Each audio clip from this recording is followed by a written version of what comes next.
Hey, we have another caller here that I believe I may have spoken to before. So, maybe someone else will be more successful. But Ricky in Florida, how are you? You had an issue or a question about, are we losing something from giving up religion?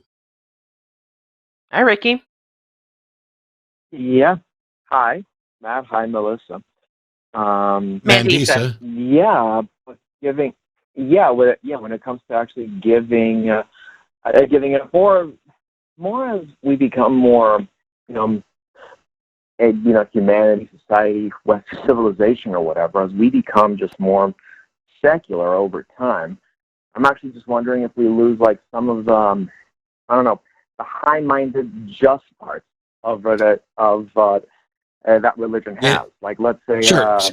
Hang on a second, Ricky. Let's say, like, the better teachings of the book. Ricky? What? Yeah, hang on a second, because my first question that I thought to ask was, if you think we're losing something good from religion, I wonder what it might be. But then I realized one of the things that you might have lost to losing religion was learning how to apologize when you get somebody's name wrong. I'm sorry. Oops. So sorry.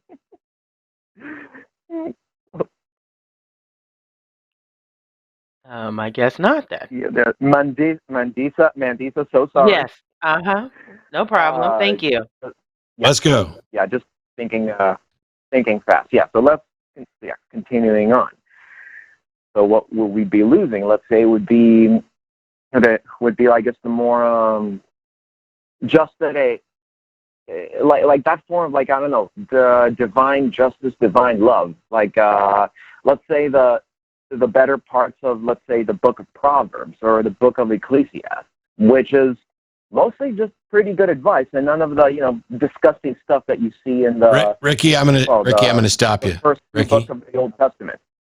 Yeah. Ricky, I'm going to stop you, because the book of Ecclesiastes was written by a non-believer, is the general consensus. But I would really love for you to give us one thing that you think we're losing by giving up, just one thing, and then let Mandisa address it.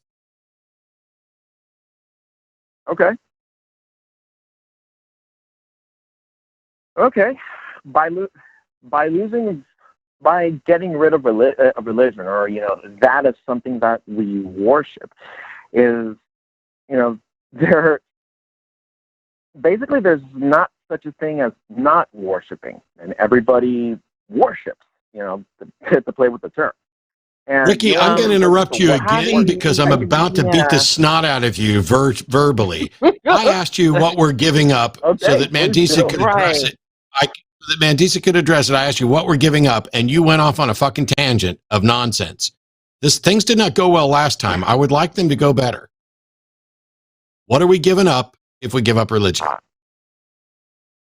Okay.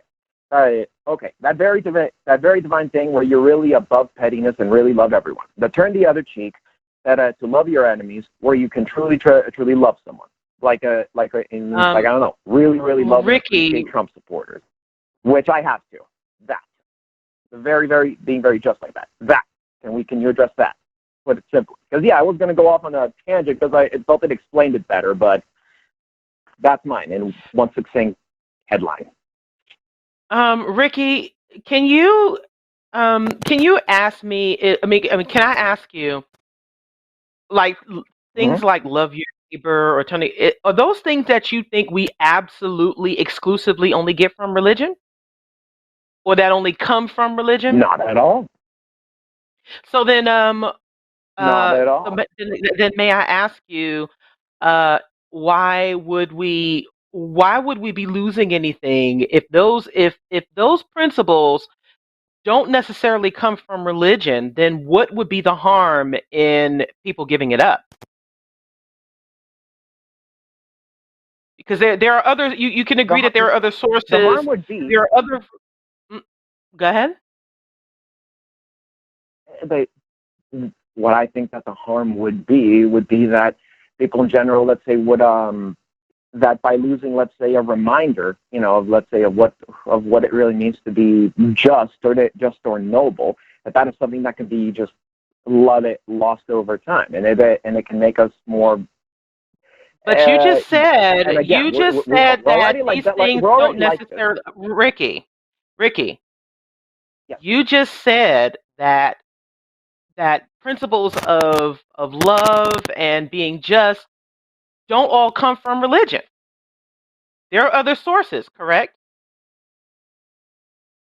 Yeah. So then why would we absolutely need religion to give us those things? Well, why would you think that we would lose them automatically simply by giving up religion, especially if there are so many other bad things that are associated with religion? The issue here, Ricky, is that I asked you to give me one thing, and the one thing, I typed it in as you said it, was we would lose the divine thing where you truly love. Okay. Do you think Mandisa and I, as atheists, don't truly love people? No, and I did not say that. Yeah, no, what you said is, I said if we give up religion, what will we lose? And you said you lose that divine thing where you truly love people. That's what you said. I typed it in as you said it. So now, if you're agreeing that Mandy and I can love people truly, then I asked you to give me one example of what we would give up with religion, and now you're saying we wouldn't be giving that up. So do you have another example of what we give up or what we lose when we give up religion? Or do we just agree that this was a waste of time with something that wasn't particularly well thought out?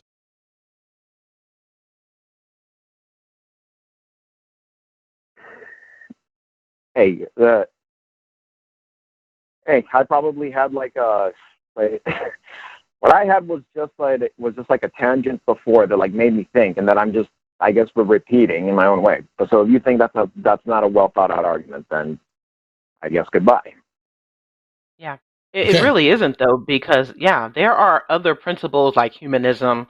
There are other philosophies and other heck, there are other books like I know I can reference Dr. Seuss books or Aesop's fables and other that teach you how to be better people or to be a better person and treat people better with better life lessons than the Bible. There are so many. By the way, so many other resources. Say that.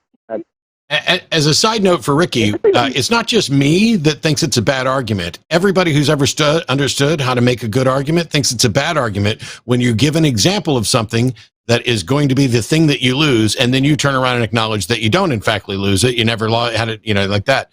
Yes, it's a bad argument, and it's not just my opinion. It's a demonstrable fact that it's a bad argument.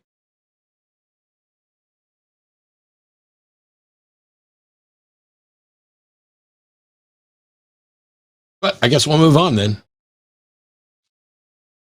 He got all quiet when he certainly wouldn't get quiet. He was so eager at the beginning of the call to get to his incredibly cogent point that he trampled all over your name, and then when called out on it, just kept going. Yeah. It's like Melissa's going to reach through the screen and smack you around. And thank you for that, Matt. I appreciate it. I mean, it's something that unfortunately I go through quite a bit. But I want to show you something. So Beth messaged me today to let me know that she and Jason were coming to Austin to visit Jason's sister. And when she messaged me, I said, "Oh, I'm doing the Atheist Experience with Ian Rowland this afternoon, and I'm doing the line with Mandisa." But my phone corrected it to Mandira, and I was I saw it immediately, and I was shit. So I typed it again, and my phone corrected it again to Mandisa.